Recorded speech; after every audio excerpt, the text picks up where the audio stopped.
suite de ce journal nous amène à la primature où le chef du gouvernement a reçu cet après-midi même une délégation de Tabital Poulakou, conduite par son président. La délégation est venue échanger avec le Premier ministre sur la situation de Moura.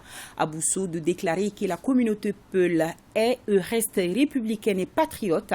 Elle n'a pas relevé de viol et de violence envers les civils à Moura. Fin de citation.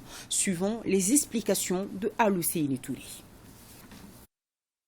C'est en vue d'échanger sur les questions de sécurité en général et les derniers événements survenus à Moura que le chef du gouvernement a tenu à rencontrer la communauté Peul pour expliquer le déroulement des événements et les mesures prises par le gouvernement. Nous avons décidé au niveau du gouvernement de 2 à 3 choses. D'abord, expliquer ce qui s'est passé, donner la version du gouvernement. La deuxième chose, c'est d'ouvrir immédiatement une enquête. Et cette fois-ci, nous avons insisté avec le président, il faut que l'enquête aboutisse, qu'il y ait des résultats de l'enquête. Il ne suffit pas d'ouvrir, mais il faut qu'il y ait des résultats. Il y aura une équipe qui va aller, il y aura des militaires, des civils, des procureurs et tous les éléments.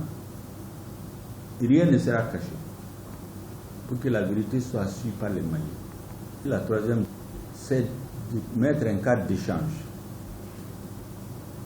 Il faut se parler. On ne peut pas laisser notre population nourrir seulement à la version des médias étrangers. C'est peut-être une insuffisance, mais je pense qu'il faut qu'on la corrige. Pour la corriger, il faut qu'on parle avec les leaders de la communauté Peul. Pour sa part, le président de Tabital Poulakou a tenu à exprimer de vive voix le rattachement de la communauté à la République et à l'État du Mali. Il a toutefois déploré des injustices et autres frustrations qui peuvent expliquer les actes de certains. Sans embâche, le président de Tabital Poulakou a reconnu que Moura est bel et bien un sanctuaire de djihadistes. Aussi, le président de la communauté Peul a affirmé qu'il n'y a eu aucune exaction de la part de l'armée dans cette localité. Nous ne pouvons pas être opposés à l'État. Non, pas du tout. Nous refusons qu'on nous donne des leçons de patriotisme. Nous refusons qu'on nous donne des leçons de morale patriotique. Personne au Mali ne peut, par prétendre, être plus malien qu'un autre. Et je crois qu'il faudrait d'abord, quelque part, dans les esprits, nettoyer et enlever ces complexes-là. Hier, nous avons eu une longue séance de travail avec nos parents de Moura, qui sont déplacés pour venir nous voir, qui nous ont expliqué de long en large comment les événements se sont déroulés. Il y a des accusations qui ont été portées contre nos forces de défense et de sécurité que je tiens ici à démentir. Elles sont fausses et sans fondement. On a dit que les forces de défense et de sécurité du Mali ont violé des femmes. Non, c'est faux, c'est archi faux.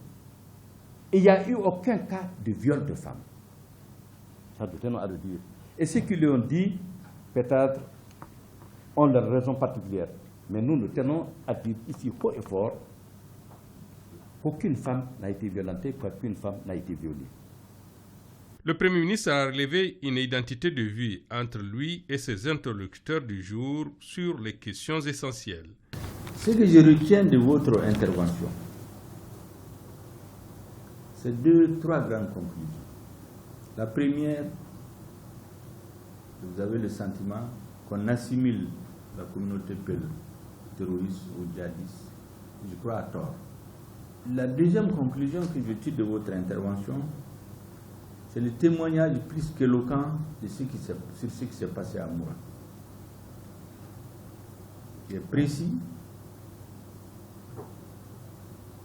témoignage qui vient de ceux qui, en tout cas d'après les informations que vous nous donnez, de ceux qui viennent du terrain, qui ont vécu ce qui s'est passé, qui l'ont vu. Le témoignage aussi que Moura est un sanctuaire des mouvements terroristes. C'est pourquoi ce sanctuaire a fait l'objet de plusieurs mois d'observation et de renseignement. Je crois que les enquêtes qui sont en cours tiendront compte certainement de votre avis aussi, de ceux qui sont sur le terrain, parce que j'imagine que si une commission d'enquête va, la moindre des choses, c'est d'interroger plusieurs personnes qui ont vécu les faits. La troisième conclusion que je tire de votre intervention, c'est votre totale disponibilité à être du côté de la République et du Mali. Notre rôle en tant qu'État, c'est de faire en sorte que cette disponibilité puisse avoir un réceptacle où elle va se manifester pour aider l'État dans la lutte contre le terrorisme. Nous sommes conscients que la force militaire seule ne ramènera jamais la paix. C'est donc dans une atmosphère de cordialité et d'estime réciproque que les deux parties se sont séparées, avec l'espoir de se retrouver très prochainement autour des questions qui intéressent la vie de la nation.